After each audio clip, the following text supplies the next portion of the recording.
Coeficiente de inducción mutua, energía almacenada, el transformador y otros.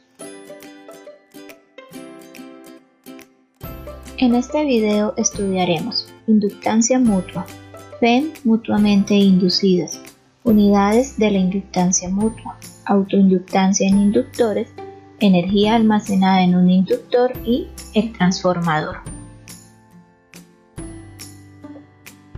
Inductancia mutua. Analicemos la siguiente situación. Tenemos una corriente I1 que establece un campo magnético indicado por las líneas de color azul y algunas de estas líneas de campo pasan a través de la bobina 2. Denotaremos como Φ2 el flujo magnético a través de cada espira de la bobina 2 causado por la corriente I1 en la bobina 1 y el campo magnético es proporcional a I1, de manera que el flujo magnético Φ2 también es proporcional a I1. Cuando I1 cambia, Φ2 cambia. El flujo cambiante induce una FEM2 en la bobina 2 dada por la ecuación 1. Podríamos representar la proporcionalidad entre Φ2 e I1 en la forma Φ2 igual a una constante por I1, pero en vez de eso, es más conveniente incluir el número de espiras N2 en la relación. Al introducir una constante de proporcionalidad M21 llamada inductancia mutua de las dos bobinas, entonces podemos escribir la ecuación como, ahora tomando la variación temporal de la corriente y por lo tanto la variación temporal del flujo magnético a través de una de las espiras de la bobina 2, obtenemos que lo que es equivalente a decir que un cambio en la corriente I1 en la bobina 1 induce una FEM en la bobina 2, que es directamente proporcional a la tasa de cambio de I1.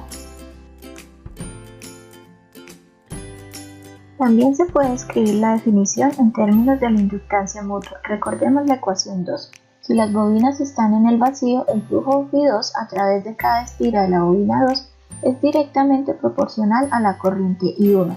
Entonces la inductancia mutua M21 es una constante que solo depende de la geometría de las dos bobinas, el tamaño, la forma, el número de espiras y la orientación de cada una, así como la separación entre ellas.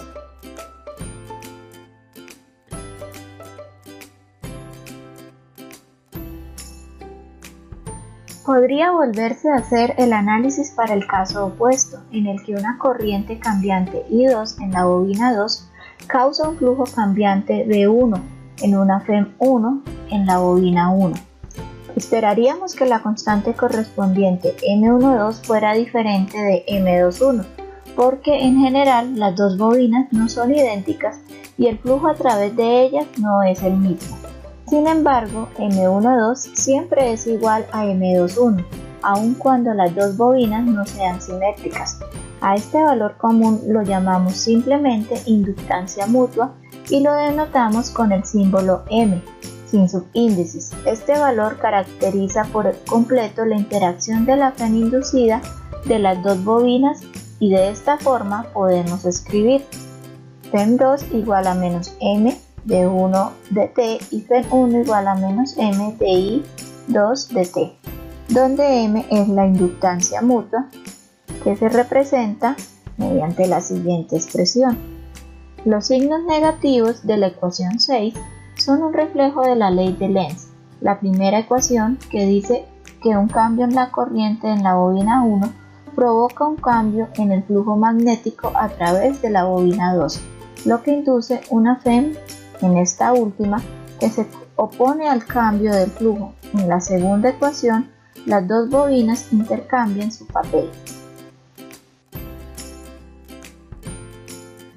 La unidad del Sistema Internacional para la Inductancia Mutua se llama Henry. Un Henry es igual a un Weber sobre Ampere. En nuestro análisis de la inductancia mutua, consideramos dos circuitos separados e independientes. La corriente en un circuito crea un campo magnético que da origen a un flujo a través del segundo circuito. Si cambia la corriente en el primer circuito, el flujo en el segundo circuito cambia y en este se induce una FEM. Ocurre un efecto importante relacionado incluso cuando se considera un solo circuito aislado. Cuando el circuito está presente una corriente, Se establece un campo magnético que crea un flujo magnético a través del mismo circuito. Este flujo cambia cuando la corriente cambia. Así, cualquier circuito que conduzca una corriente variable tiene una FEM inducida en él por la variación de su propio campo magnético.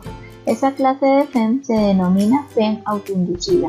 Según la ley de Lenz, una FEM autoinducida siempre se opone al cambio en la corriente que causó la FEM, y de ese modo hace más difícil que haya variaciones en la corriente. Por esta razón, las FEM autoinducidas son de gran importancia siempre que hay una corriente variable. Puede haber FEM autoinducidas en cualquier circuito, ya que siempre hay un flujo magnético a través de la espira cerrada de un circuito que conduce corriente, pero el efecto se intensifica considerablemente si en el circuito incluye una bobina con n número de espiras. Como resultado de la corriente I, hay un flujo magnético medio IV a través de cada vuelta de la bobina. En analogía con la ecuación 7, definimos la autoinductancia L del circuito como: las unidades de autoinductancia son las mismas que las de inductancia mutua. La unidad en el sistema internacional para autoinductancia es el Henry. Si la corriente I en el circuito cambia, también lo hace el flujo. Al reacomodar la ecuación 8 y obtener la derivada con respecto al tiempo, la relación entre las tasas de cambio es como se muestra en la ecuación 9. De acuerdo con la ley de Faraday, para una bobina con n espiras, la FEM autoinducida es igual a FEM igual a menos n por cambio de la corriente 2 con respecto al tiempo, por lo que se deduce que para un inductor será como se expresa en la ecuación 10.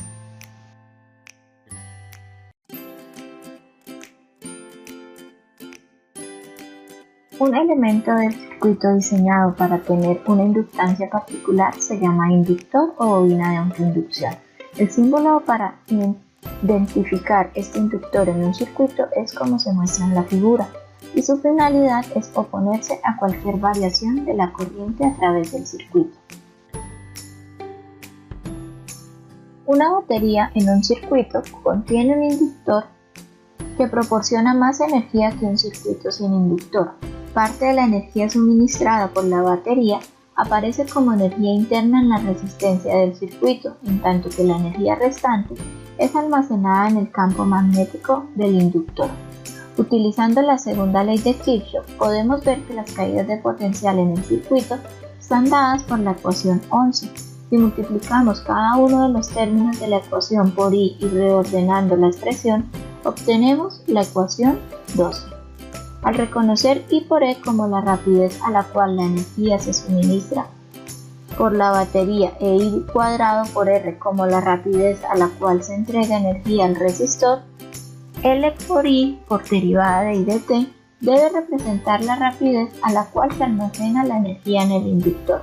Si U representa la energía almacenada en el inductor en cualquier instante, se puede reescribir la relación de U de t con la cual se almacena energía de la forma: para determinar la energía total almacenada en el inductor en cualquier instante, reescribimos esta expresión de la forma de U igual a Li por di e integramos, encontrando que la energía del inductor es igual a un medio de L por I cuadrado, donde L es la constante y ha sido retirada de la integral. La ecuación 14 nos representa la energía almacenada en el campo magnético del inductor cuando la corriente es igual a I.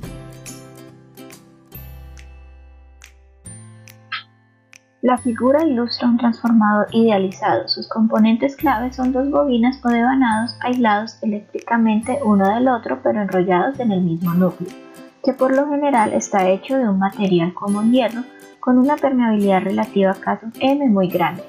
Esto mantiene las líneas de campo magnético debidas a una corriente en un devanado casi completamente dentro del núcleo. Por consiguiente, casi todas las líneas de este campo pasan a través del otro devanado y maximizan la inductancia mutua de los devanados. El devanado al que se suministra energía se llama primario y el devanado del que se toma energía se llama secundario.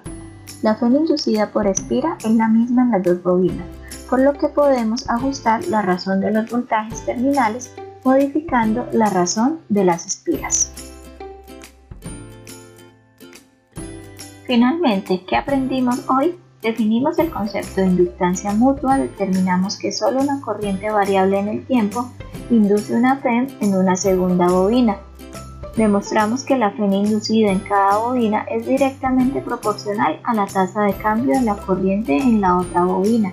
Comprendimos que una corriente estable en una bobina, sin importar su intensidad, no puede inducir una corriente en una bobina cercana, y determinamos la energía almacenada en un inductor.